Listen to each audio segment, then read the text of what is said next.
সেই আকীদার আলেমের ওয়াজ শুনতে হবে, তাহলে আপনি পথভ্রষ্ট হবেন না। আপনার বাপ, আপনার চাচা বাপ মরে গেলে চাচাকে মানো, আর বাপ যদি জিন্দা থাকে তোমার বাপ হলো তোমার কাছে সবচেয়ে বড় পীর, তোমার বাপ হলো তোমার কাছে সবচেয়ে বড় পীর। বাপের থেকে কেউ যদি চাচাকে যদি প্রাধান্য বেশি দেয়, ওই ছেলেটা হবে জাহান্নামী, ওই ছেলেটা হবে জাহান্নামী।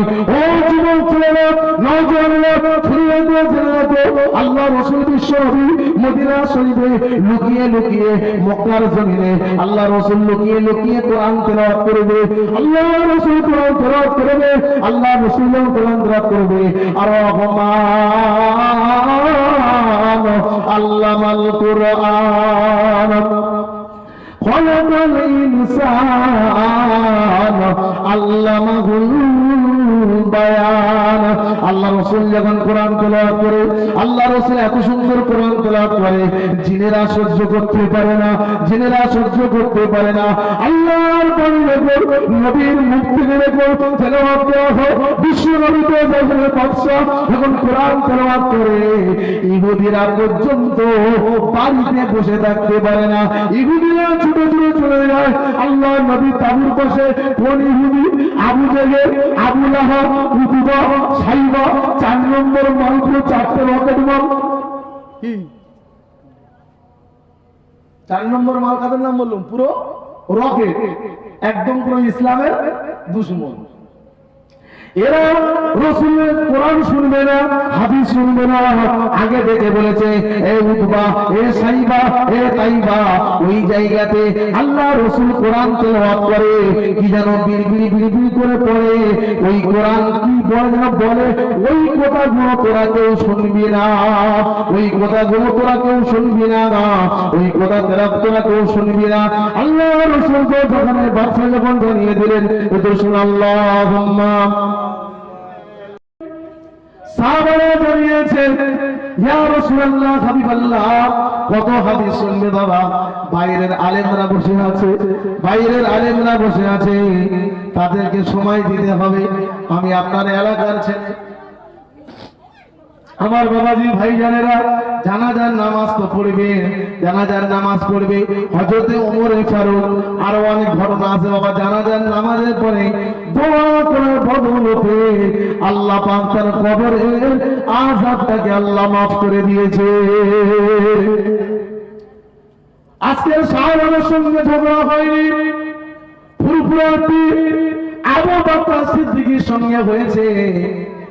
বসিরহাটের জমিনে শুয়ে আছে আল্লামা রুহুল আমিন সাহেব রাহমাতুল্লাহ, শুয়ে আছে, ওনার সঙ্গে ঝগড়া হয়েছে, ওনার সঙ্গে প্রতিবাদ হয়েছে।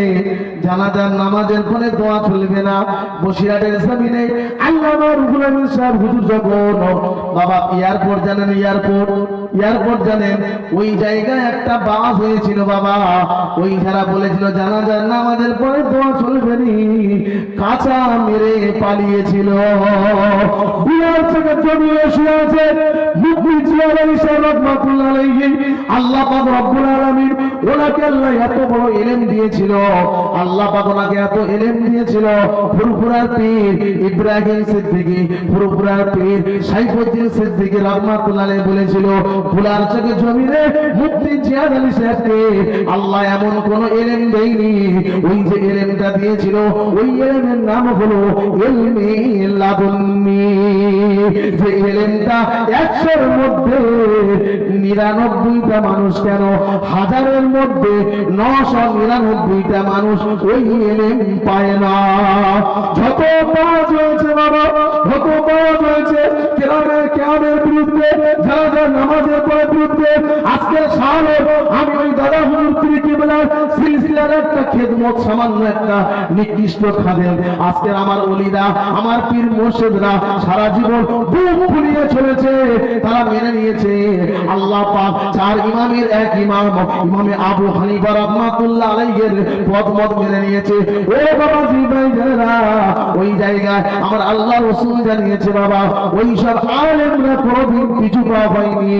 আর এই ফুরফুরা শরীফের জমিনে, এই ফুরফুরা শরীফের জমিনে দাদা হুজুর পীর কিবলার সিলসিলার একটা নিকৃষ্ট খাদেম কোনদিন জীবন থাকতে পিছু পা কোনদিন হবে না।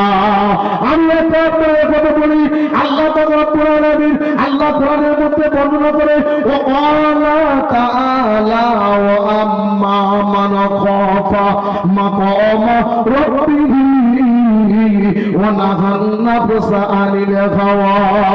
আল্লাহ পাক বান্দাদের ডাক দিয়ে বলে, হে আমার বান্দারা, বল বল বল বল বল বল, দুনিয়ার জমিনে তোরা কার দিকে ভয় করবি বল।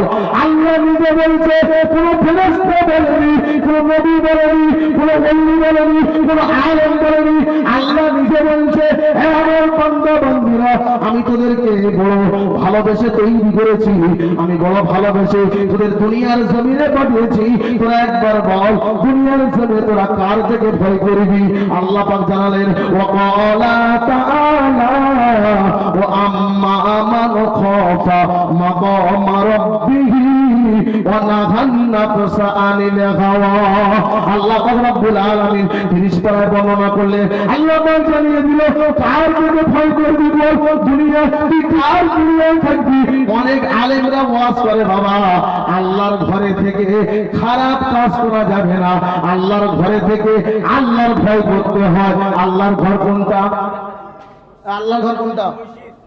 আল্লাহর ঘর মসজিদ, তাই তো? আপনারা বুঝতে পারছেন তো?